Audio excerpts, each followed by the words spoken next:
In a wildlife sanctuary nestled deep in the mountains of Eastern Europe, keepers made a discovery that seemed to defy everything we know about big cats. A jet-black leopard, fierce and solitary by nature, was found curled protectively around a tiny white tiger cub that wasn't her own. The cub's mother had rejected it hours after birth, leaving it crying and alone. But this leopard, who had given birth to her own cubs just days earlier, did something extraordinary. She pulled the tiger cub close, began grooming it, and allowed it to nurse alongside her own offspring.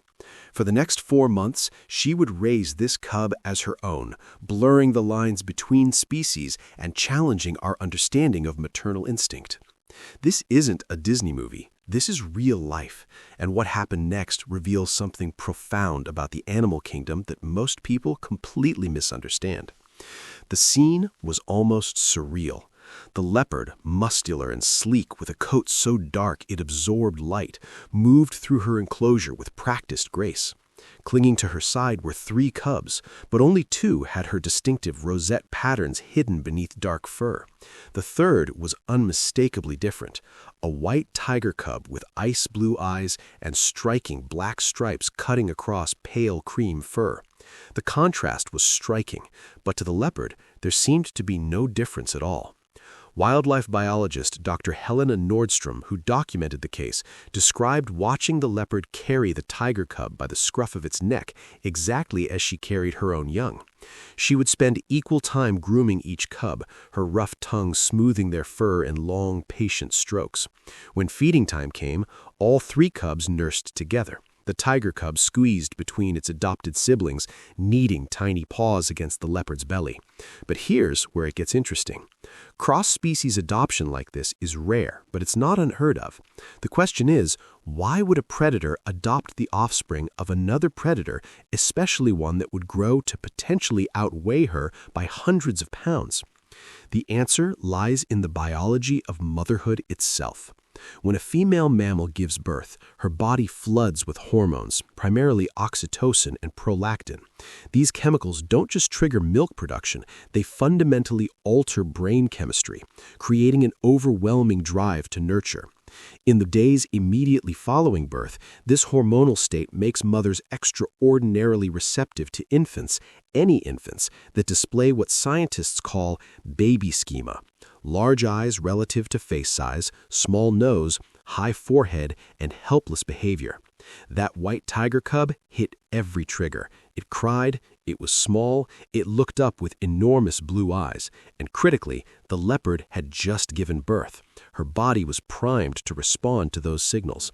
In that moment, her brain didn't calculate species or future threat. It simply recognized, baby needs mother. This same mechanism explains why we see dogs nursing kittens, cats raising squirrels, and even chickens protecting puppies. The maternal instinct, when activated, is remarkably non-discriminatory. Evolution shaped it to be powerful and immediate because in the wild, hesitation could mean a mother's own offspring dies. Better to be overly maternal than not maternal enough. Other animals demonstrate this beautifully. In Kenya, a lioness famously adopted a baby oryx, an antelope that would normally be her prey. She guarded it for weeks, going hungry rather than hunting until the calf eventually wandered back to its herd. In Russia, a dog at a zoo adopted abandoned lynx cubs, treating them exactly like her puppies even as they grew and their wild instincts emerged. In each case, the timing was crucial. The adoptive mother had just given birth or lost offspring, leaving her hormonal systems primed for maternal behavior. But here's what most people get wrong about these stories. They see them as heartwarming tales of love conquering all, of animals consciously choosing kindness across species lines. The reality is both less romantic and more fascinating. These mothers aren't making moral decisions. They're responding to biological imperatives millions of years old. The leopard didn't think, "I'll save this tiger cub." Her brain and body recognized infant distress signals and responded automatically, the same way your hand pulls back from a hot stove before you consciously register pain. This doesn't make the behavior less remarkable. If anything, it's more incredible. Evolution has created such a powerful nurturing response that it can override predatory instincts, species recognition, and even self-preservation. The leopard's brain was essentially hijacked by her own biology, reprogrammed to see any vulnerable infant as her responsibility. As the weeks passed, the differences between the cubs became more apparent. The tiger cub grew faster, its paws becoming noticeably larger, its vocalizations shifting from leopard-like mews to deeper grunts. The sanctuary staff watched carefully, knowing that eventually the size disparity would become a problem. Tigers can weigh over 600 pounds, leopards rarely exceed 200. But at 4 months old, the cubs were still roughly the same size, still playing together, still sleeping in a pile of spotted and striped fur. Then came the transition. The sanctuary had been searching for the right placement, and they found it, a wildlife reserve with other hand-raised tigers where the white cub could grow up among its own kind. The separation was done gradually, reducing the time the tiger spent with the leopard over several days. What happened next surprised everyone. The leopard searched for the cub initially, calling and pacing, but within 48 hours her focus had returned entirely to her biological offspring. The hormonal drive that had made her care for the tiger was fading naturally as her own cubs matured. It was as if a fog had lifted. Meanwhile, the tiger cub integrated with other young tigers almost immediately, playing and socializing in ways it never had with the leopard. Both animals thrived. The leopard cubs grew healthy and strong under their mother's devoted care.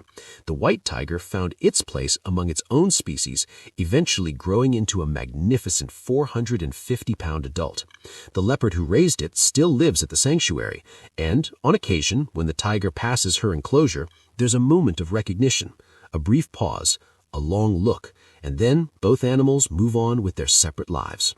This is the justice in nature. Not a fairy tale ending, but the right outcome.